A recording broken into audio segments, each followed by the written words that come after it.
сендерде? Бізде жаттығу Жасап жатқан отбасы тамаша. Сендерде? Қандай тамақтар?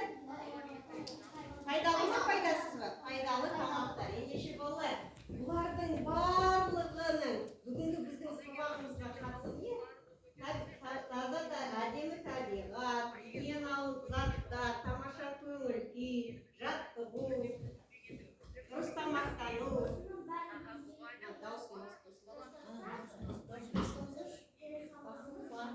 Дұрыс айтасың. Бұның барлығы балалар біздің бөлімімізге қатысты, себебі біз сендермен дені саудың жаны сау деген бөлімді өтіп жатырмыз, иә? Ал енді кітаптарыңды ашып қойыңдар. Үйге қандай тапсырма берілген еді?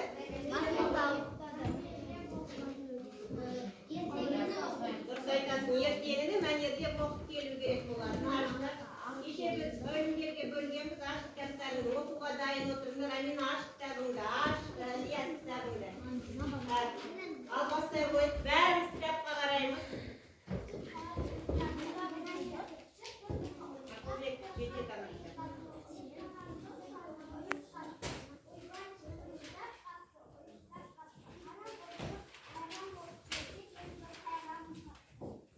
Ілияс. Сүт ұйқысын. Сүт ұйқысын оянмапты. Аттарында жатса оянмапты. Ұйқы дұшпан деген ғой. Сүтті күні үріп қапты. Сүттің мұндай қылығын әжем ғана біліп қапты. Не дерін білмей тұрып қапты. Абылай. Бұл сүтке ұйқы ұя салды. Депті де әжем айранды бір дорбаға құя салды. Әрі қарай, Адия. Сүт сонда ғана. Сүт сонда ғана оянып, үндеп тұрып жылапты. Көзінің жасын айлапты, бәлкім жұрттың сүйегі. Әңгіме ғой кеше. Малика. Дорбадан аққан сары су, сүттің көз жасы десе. Амир. Мұныңыз отырып десең де, ертеңгілігі сияды ау. Дегенмен балалар көп ұйықтаған зиян. Ал енді осы өлеңнің, осы ертегінің біздің бөлімімізге қатысы не болады? Қатысы не деді? Көп ұйықтамау керек. Көп ұйықтасаң, Денсаулығыңа денсаулығыңа зиян келеді. Дұрыс айтасыңдар балалар. Ендеше бұл ертегіде біз сендерменен денсаулықтың кеше ұйқының адам денсаулығына пайдасы мен зияны туралы айтқанбыз, иә? Ал енді бұл ертегіні біз сақылай комплексті талдап жіберетін болсақ, ертегінің тақырыбы не? Тақырыбы Айсұлтан. сүт қалай Дұрыс айтасың. Авторы кім? Авторы кім? Ауыспанған Әбубәкіров туралы не білдік? Кім ол? Османхан Әбубәкіров кім екен? Айта ғой. Сатирик, ақын, жазушы екен. Сатирик дегеніміз кім? Кімді біз сатирик дейміз? Адия. Ол көтеріңіздер. Ал күлдіргі шығармалар жазатын адамды, иә? Біреуді келеке мазақ қылып, жаман әдеттерді мысқылдап жазатын нені авторды, жазушыны біз сатирик жазушы, сатирик ақын дейміз. Ал енді бұл шығарма қандай жанрда жазылған? Қандай жанрда жазылған? Yes. шығарма ертегі жанрында жазылған. Дұрыс айтасың, неге бұл ертегі екен? Неге бұл шығарманы ертегі деп қойған? Аделя. Өйткені сүт ұйықтамайды. Дұрыс айтасың, шын өмірде сүт не істемейді? Ұйықтамайды. Ал бұл ертегіде сүт қайтты? Ұйықтағанның арқасында оны әжем не істеді? Әжем не істеді? Қол көтереміз. Байнұр не істеді әжесі? Бір дорбаға салып, Оны іліп қойды. Сол кезде ғана сүт оянды дағы не істеді? Не істеді? Аянат еңіреп тұрып жылады. Сол дорбадан аққан сары су сүттің көз жасы деседі. Ал енді шығарманың идеясын айта қойыңызшы, автор не айтқысы келді? Бұл шығармамен автор бізге не айтқысы келді? Мирас. көп ұйықтаған зиян. Дұрыс айтасың, ұйқының көп мөлшерде болуы адамның денсаулығына зиян. Ал қандай тәрбиелік мәні бар? Біз не үйренуімізге болады? Көп ұйықтамау. Көп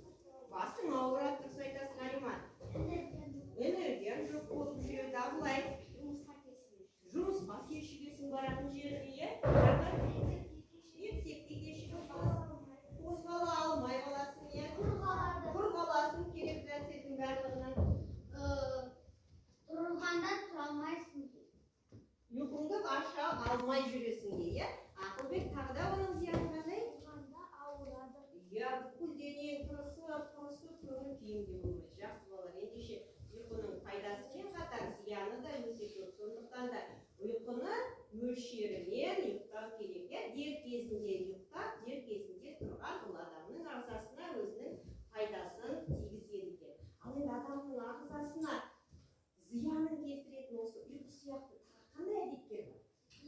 Нұрай, көп тамақ жеу дұрыс айтасың. Жаттығу жасамау, көп қимылдамау. Темекі шегу зиянды әдеттер, иә, дұрыс айтасың. Арақ ішу, ол да зиянды әдеттер, дұрыс айтасың. Ал карта ойнау, құмар ойындарды ойнау жақсы болады. Адамның денсаулығына тигізетін тағы да көптеген жаман әдеттер бар. Солардың біріменен бүгін біз сендермен сабақта танысады екенбіз. Ендеше бүгінгі біздің сабағымызда болады екі тамаша ғұлама біздің ақын жазушыларымыздың шығармаларына біз сендермен тағы да адамның денсаулығына зиянын тигізетін бір әдет туралы айтар екенбіз. Ал енді алдыменен балалар біздің өтетініміз ол Шәкәрім атамыздың 4 жол өлеңі екен. Шәкәрім атамыз кім екенін білу үшін қазір сендер ыбыраймен сендер жақынырақ танысыңдар, ал Шәкәрім атамыз туралы кішкене сендерге дерек көрсетіп кетсем.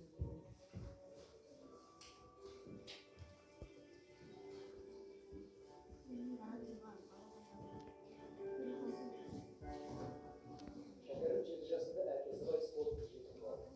Атасы Құнанбай оның өз тәрбиесін алып, еңбектен өсірді. Алтынды бала есейе келе ағасы Абайдың қамқорлығында болды. Оны үлгі тұтып, өнегелі шәкіртіне айналды. Абай оның өлеңге деген бейімін ашады. Ол жастайынан әншілік, сазгерлік, суретшілік қабілеттерін біліп, ағаштан саз аспаптарын жасайтын болған.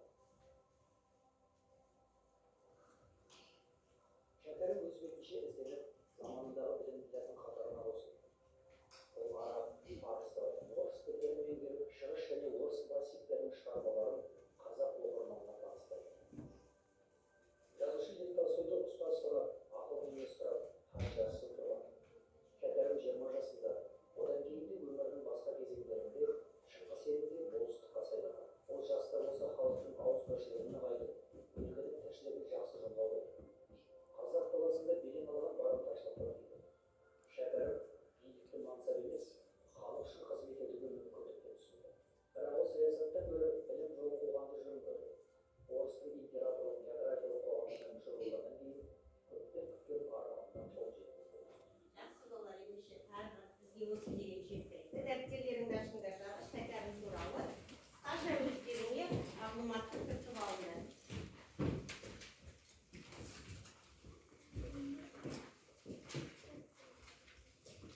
Бірінші мағлұмат. Дәптеріңді де тұр. Ол қайда туылған екен?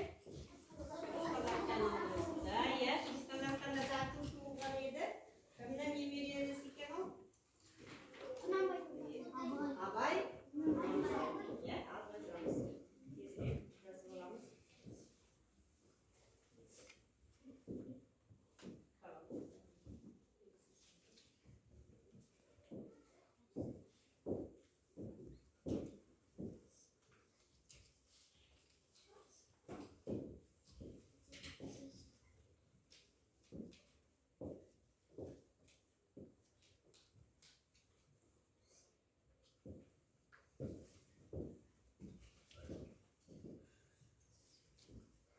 Тезірек жазамыз.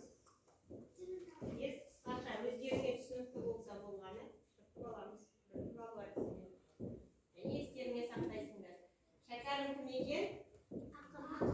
Ақын, аудармашы. Ел билігіне араласқанменен, бірақ та ол кейіннен ағартушылық жолды, яғни ақын жазушылық жолды таңдаған екен. Жаз, өзім оған.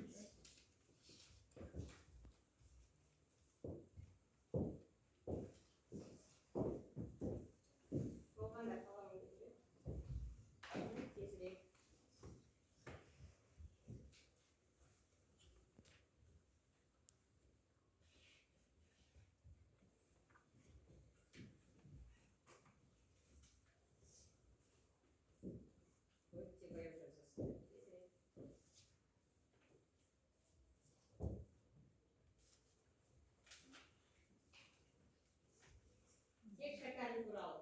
Бірінші мәлімет туралы жазамыз. Екінші мәлімет несінде? Екінші автордың мәліметінде. Енді жақсы, көтереміз басымызды. Енді Шәкәрімнің өлеңін Нұрия оқып жіберші.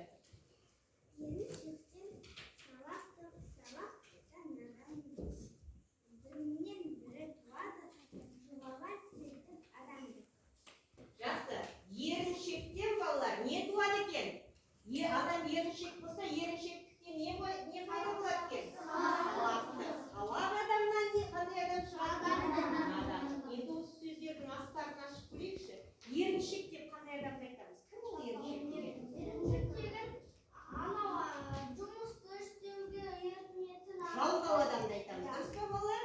Иә? Жалқау. Ал салақ деп кімді айтамыз? Салақ дегеніміз. ол сабақтары дұрыс емес, бәрін шашылып жүр. Иә, дұрыс айтасың, шашылып, иә, киім кешегінің бәрі шашылып жүреді. Ұмытып дей беретін, дұрыс айтасың, салақ оқушы. Тоқта, сен емес, Нұрай, сен айта қойшы, салақ дегеніміз қандай оқушы? Қандай бала? Адам. Иә, ұқыпсыз, ендеше балалар, салақ дегеніміз кір қожалақ болып жүретін, иә? Адамды айтамыз. Ал енді салақ адамнан надан адам шығады екен. Надан дегенді қалай түсінесіңдер? Надан деп қандай? Надан бізде көп қолданылмайтын сөз, ал сен қалай түсінесің? Ол сабақтықтан да жаман. Ол күнде сабақтарынан 2 алып жүреді. Не ойлайсың? Не сен жайсың? Жоқ. Жақсы, айта сен қалай ойлайсың? Тыңдамай, түсінбейтін дұрыс айтасың балалар. Надандық дегеніміз ол білімсіздік екен. Көрсоқырлық екен. Ол түсінбейді ештеңені. Ол еріншек адам салақ болады. Ал салақ адам болса, ол ешқандай білімі жоқ, білімсіз адамды надан дейді екенбіз. Ал енді балалар, осы шәкәрімнің айтқан 3 жаман қасиеттерінің ішінде қайсысы ең жаманы адамның өміріне қауіп тигізетіні деп ойлайсыңдар? Қайсысы? Надандық. Сен қалай ойлайсың? Ал тағы кім басқаша ойлайтындар бар ма? Надандық. Тағы қайсысы деп ойлайсың? Адамның өміріне зиян келтіреді. Салақтық пен еріншек. Біреуі деді. Қайсысын таңда? Еріншек. Сен қалай ойлайсың? Неге? Мен сенімен келісем, салақтық. Адам салақ болса, бөліміміз қандай балалар? Не туралы? Дені сау. Иә, денсаулық жағы. Ендеше балалар, егер де адам салақ болатын болса, ол адамның денсаулығына қатерлі екен, қауіпті екен. Сондықтан да бүгін біз сендермен Ыбырай Алтынсариннің салақтық деген әңгімесін оқиды екенбіз. Ал енді мен жаңа әдейілеп сендерді Ыбырай туралы мәліметті жазған жоқпын. Сондықтан себебі біз Ыбыраймен таныспыз.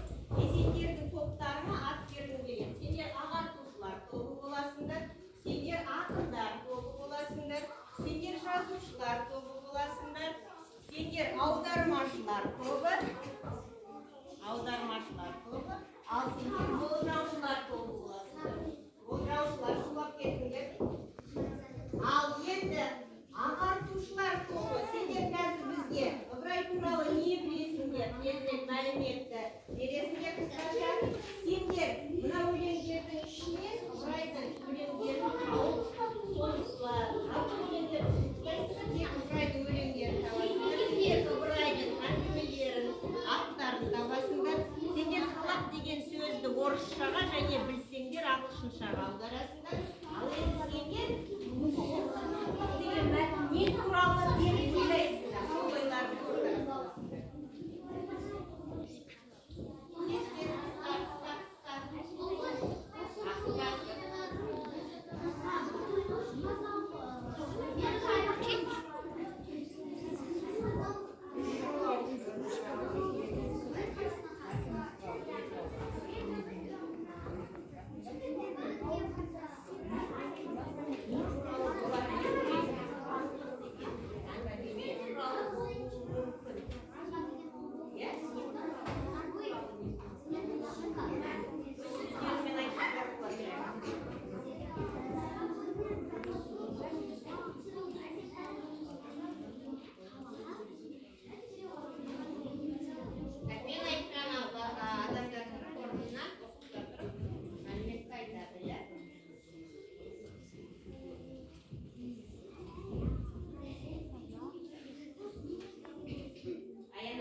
қазақ балалары үшін кітаптар жазған, өте жақсы, жарайсыңдар.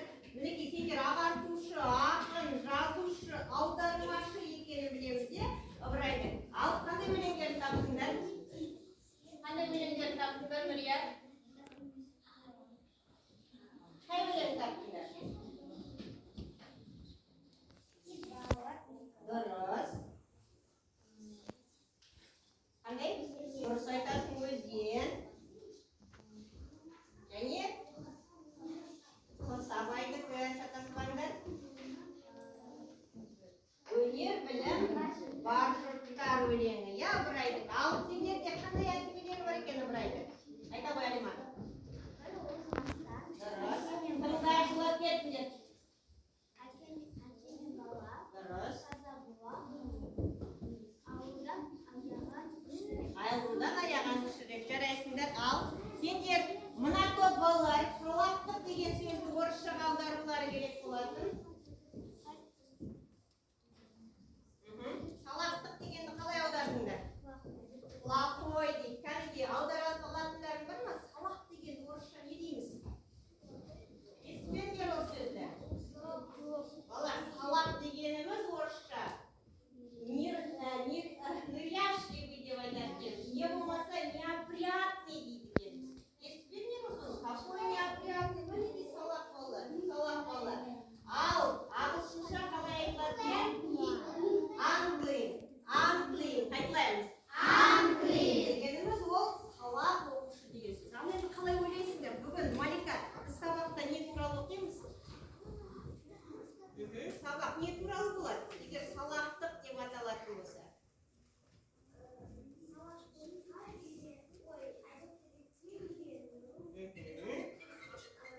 Не туралы болады? Кім туралы болуы мүмкін? Кім туралы болады?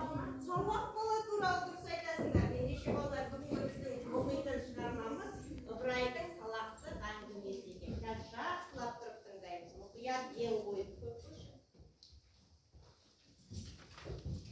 Кәрім деген өзі жұмысқа тәуір жігіт болса да, жуынып, кірсіз көйлек киіп, таза жүрумен ісі жоқ еді.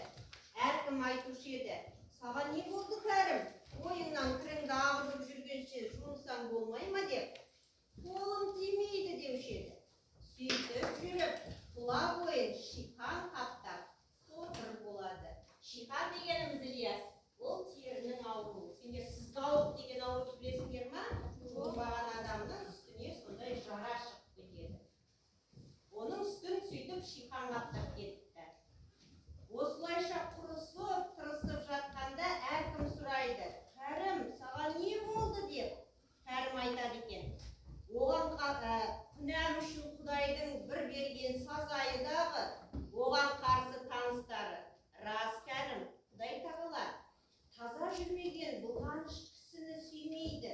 Кім болмаса жұмасында бір моншаға түссең, не болмаса үйіңде сабынмен жуынуды әдет етсең, бұл бәлеге душар болмас едің дейді.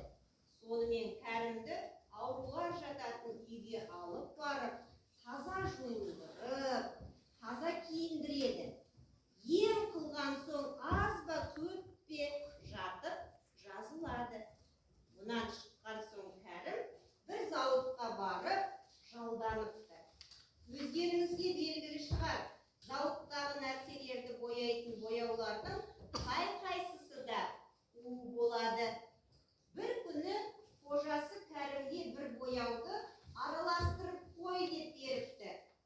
Араластырып отырып, кәдімгі үйренген қалыбынша қолын жумастан барып, тамаққа отырып, нан жепті. Қолындағы бояудың жұғынының бәрі де жеп отырған нанына жабыса береді. Бір мезгілде Кәрімнің іші бүріп ауыра бастайды. Әлгі бояу екен. Кім туралы екен, балалар? Кәрім туралы екен. Салақ Кәрім туралы екен. Енді балалар, мен сендерге бөлімдерін ғана беріп қойдым. Бір-бір алыңдардағы сол бөлімін ғана оқимыз. Бір рет өздерің оқып шығыңдар іштеріңнен. Оны мен сіздерге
аяқтап шығамыз.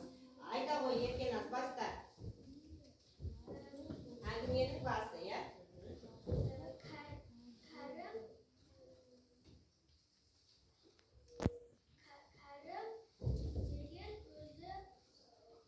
Жұмысқа жақсы болғанымен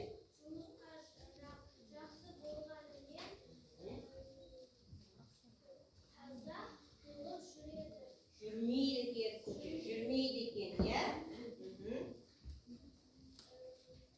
Саған не болды Кәрім деген жерде ол не дейді екен? Айта ғой Сезім, не дейді екен?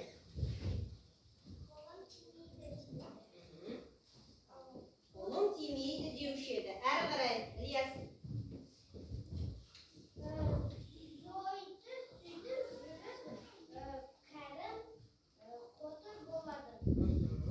Үстіне не шығады?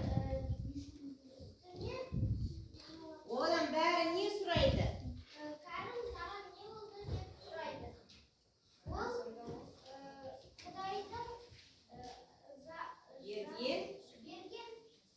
Жазасы шығар дейді, иә? Әрі қарай. Айсұлтан.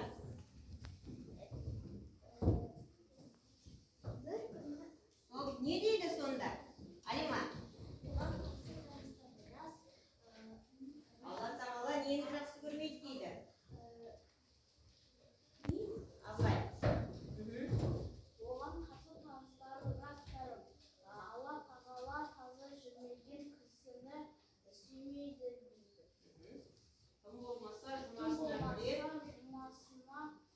рет моншаға түсіп не болмаса үйімде сабынмен жуылсам бұл болмайтын беді дейді, иә? Әрі қарай Байнұр.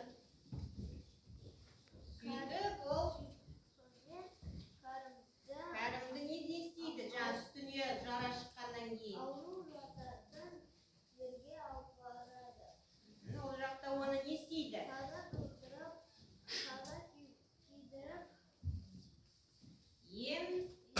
Ем дейді. Айсұлтан, әрі қарай не болады? Ол жазылып шығады. Содан соң ол заводқа жұмысқа кіреді. Содан кейін Малика жалғастыр. Заводқа барып айтады: сендер бояп жүрген бояудың бәрі де у болады депті. Жоқ. Оған бастығы не табыстайды? Бояуды араластырып қоюды табыстайды. Сонда не істейді? Амир, Кәрім не істейді? Не істейді? Дұрыс. Нан жегеннен кейін не болады? Әрі қарай Айдай, не болады? Не болады әрі қарай? Оның дұрыс айтады, себебі ол қолын жумай жегендіктен ол іші ауырады. Неліктен оның іші ауырды? Мансұр, неліктен оның іші ауырды? Кәрімнің іші неге ауырды?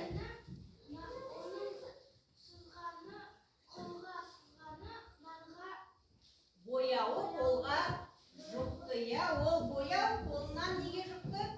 Нанға жұқты, иә? Жеген нанына жұқты. Жақсы. Ендеше болар, мазмұны жалпы түсінікті ғой.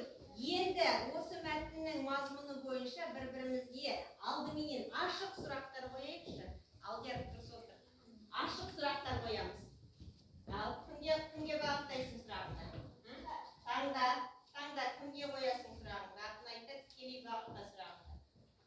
Кім қалай тыңдады екен тексереміз. Айсұлтанға. Ал Айсұлтан. Кәрім неден ауырып қалды? Кәрім қолын жумай нан жегеннен ауырып қалды.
соңында баяғы әдетіне қайтадан түсті. Жақсы. Енді ақындар. Сендер. Нұрия. Салақтықтың зияны туралы. Заттарды ұмытар едім. Ал мен болатын жалқау,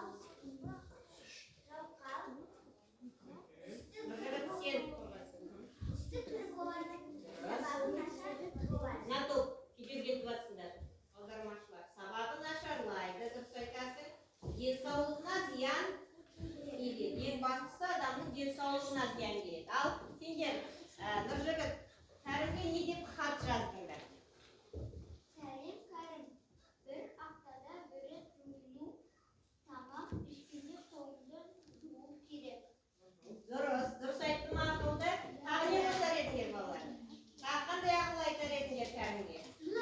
Айта ғой. Кәрім, саған көбірек жуыну керек. Айтылды ғой ол. Жақсы. Жарала шығып кетпейді. Иә, сонда үстіңе жара шықпайтын еді. Ерінбеу керек. Тамаша, жақсы. Енді сендер тазалық ережесін құрастырулары керек болатын Мирас. Таза жүру, қолды жуу, Дұрыс. аптаның соңында жуу, Жуыну, моншаға түсу ал жұмасына бір рет. Дұрыс. күнге шашыңды тарау, Иә. жиі шомылу, жиі киімді Дұрыс ауыстыру, айтады. Жиі киіміңді ауыстырып тұру. бөлмеңді таза ұстау. Бөлмеңді таза ұстау. Тамаша, бәрекелді. Ал енді болжаушылар тобы сендер әрі қарай, жаңа айтты ғой, Кәрім уланды. Одан әрі қарай әңгіме қалай аяқталды деп ойлайсыңдар. Кейін Кәрім жуынып жүріпті. Және тамақтың алдында қолын болды. Иә, одан кейін енді екінші рет тағы ауырғаннан кейін ол енді бұрынғы әдетіне баспайтын болыпты. Қолын жиі жуып, тамақтанар алдында тазалықты сақтайтын болыпты. Ал негізінде болар, бұл әңгімеде Ыбырай Алтынсариннің әңгімесі бойынша Кәрім ауруханаға түседі дағы сол аурудан қайтыс болды. Көрдіңдер ме, салақтықтың адам денсаулығына қаншалықты қатерлі екенін. Ол қайта енді таза боламын деп жүргенше ол денсаулығынан ажырады және де өмірінен ажыраған екен. Бұл әңгіме сондай қайғылы аяқталған екен. Жақсы балалар, әңгіме ұнады ма сендерге? Ал енді осы әңгімеден сендер не үйрендіңдер, не білдіңдер? Алдыларыңдағы стикерлерға жазыңдар. Бүгінгі сабақтан сендер не үйрендіңдер? Не білдіңдер? Бәріне сұрай алмаймын, бірнеше оқушылардан сұрайтын болам. Сондықтан да өздеріңнің жазған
өзіңе отырып сөйлей бер.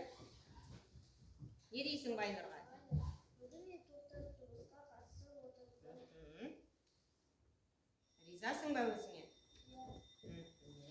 Жақсы, ал. Мен үй жұмысын мәтінді мәнерлеп оқыдым. Мен сабаққа қатыстым. Мен жаңа сабақты түсіндім. Жақсы. Мен Қара Алисултан. бүгін сабаққа қатыстым. Өзімнің ойымды жеткіздім. Жеткізе алдың, иә? Мен жаңа сабақты түсіндім. Жақсы.